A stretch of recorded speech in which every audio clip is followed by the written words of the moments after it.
Hello, my name is Sarah, and I found a scary doll under my bed in our new house.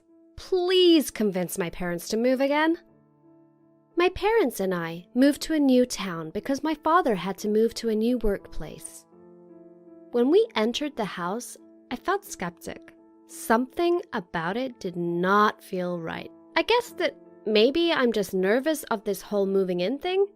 It took us a long time to get fully settled because my parents were pretty busy. After a week, we still had some boxes unopened.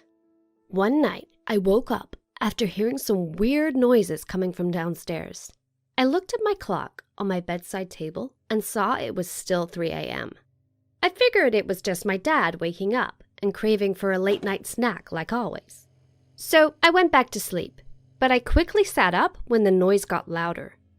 It was too loud to be coming from downstairs. I looked around my room, and there was that noise again. I searched my room, figuring out that it was inside my room. I looked left to right, and then, when I followed the sound, I found out it was coming from under my bed. Is there a mouse or something? I slowly looked under my bed, and I saw a creepy-looking doll which was making the noises. I panicked and started running outside the hall and straight to my parents' bedroom. I shook my mom to wake her up. As soon as she had one eye open, I told her about the doll as my voice trembled. My mom didn't look too convinced, so I told her to look under my bed. She reluctantly got up and went to my bedroom while I followed her, still feeling terrified. Mom turned the lights on, then looked under the bed. She saw the doll and said, "Well, that is a creepy-looking doll. Where did it come from?" Mom took the doll, marched downstairs, then outside to throw it out in the garbage bin. She turned to me and said, "There you go, sweetie. Now back to sleep, okay?" Mom tucked me in my bed again before turning the lights off, then went back to her own room to go to sleep. Feeling more relaxed that doll is in the trash, I went back to sleep. But then, 2 nights after, I woke up at night again because of that same noise. The exact same noise! I quickly looked under my bed, but there was nothing there. Where was that noise coming from? I looked around my room, and there's that sound again. And again!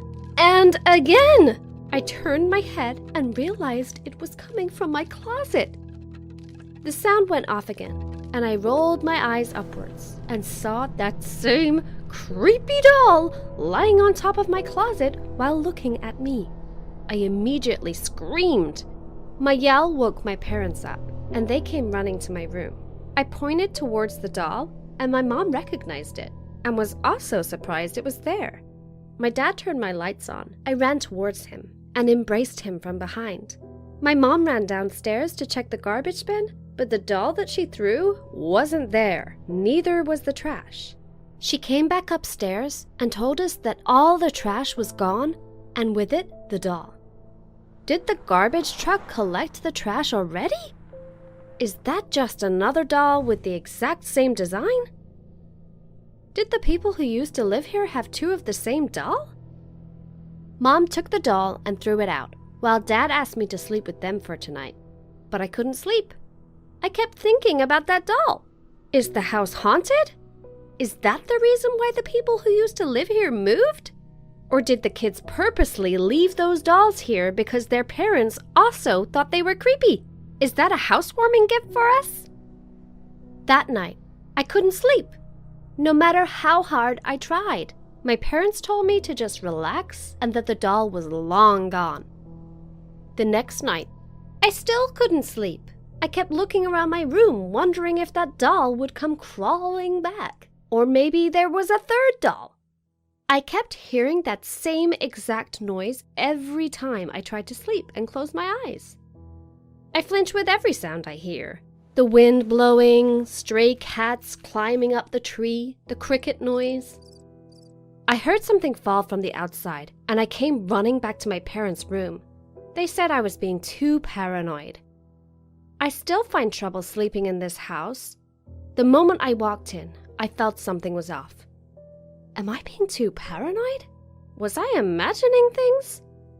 Please tell me what your opinion is. Am I exaggerating about wanting to move, or should we really move? Would you do the same thing I did and beg your family to move too? Please give me some advice.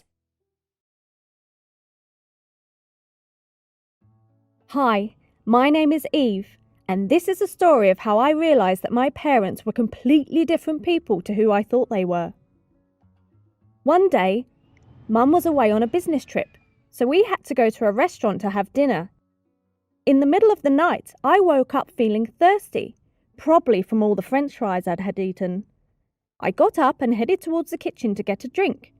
I could hear someone sneaking through the back door, which was strange because I thought that my dad was in his study, which is upstairs. Maybe our cat was stuck outside. Nervous, I tiptoed towards the back door. I never expected to see what I saw there.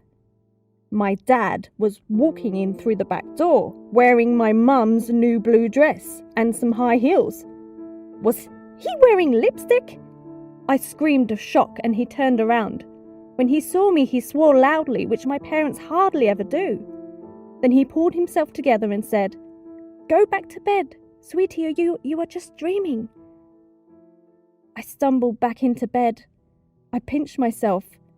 It definitely wasn't just a dream. Did this mean my dad was gay? I had never seen him and my mum kiss or say they loved each other. I assumed they did it when I wasn't there. Was my mum sad if my dad wasn't attracted to her? Wait a minute. Could she be gay too? She was always touching her friends on the arm and kissing them on the cheek. When my mum got back the next day, I told them that I wanted to have a family meeting in the living room. "I have something to say," I started. "I'm not stupid. I'm old enough to know what is going on. Dad, I know that you are gay." He blushed and started trying to speak. "Mum, I think you are too." My mum smiled. This is what I love about my parents. They didn't lie and try to deny it, acting like I was too young to understand. But I'm old enough now. You guys can't truly be happy with each other. Maybe you could get a divorce, then you'd be able to meet someone. My mum said, "Honey, when we were younger, being gay was extremely controversial. It could mean your family would disown you, or that you'd have trouble at work. To cover it up, we decided to get married, and it meant that we could have you. That's all we need to be happy." "But it isn't the olden days anymore," I said. "You could tell people the truth now and they wouldn't mind." My dad started speaking now. "Eve, when you live a lie for so long, nearly 20 years, it is a really scary thing to suddenly tell people the truth. What would people say if they knew we hadn't been honest for all that time?" "It is still possible though, Dad," I said. I desperately wanted to help them, like they'd helped me all my life. "I have an idea. I know of a YouTube channel where you can share your story. This could help other people in a similar situation be able to share with the world who they really are. And people will write you comments, which will help you realise how simple and okay it is to be gay these days." My mum had tears in her eyes. "I'm so proud of you, Eve. You are such a strong and brave girl. Does this not make you sad, realising that your dad and I don't love each other?" I smiled. "Of course not, Mum. Now I have a story to tell that could help hundreds of other people, and I have 2 wonderful parents who love me. I'm the luckiest girl in the world." Have you ever found out a secret about your family? Please share your opinions or stories in the comment section below. Don't forget to like the video and subscribe to our channel.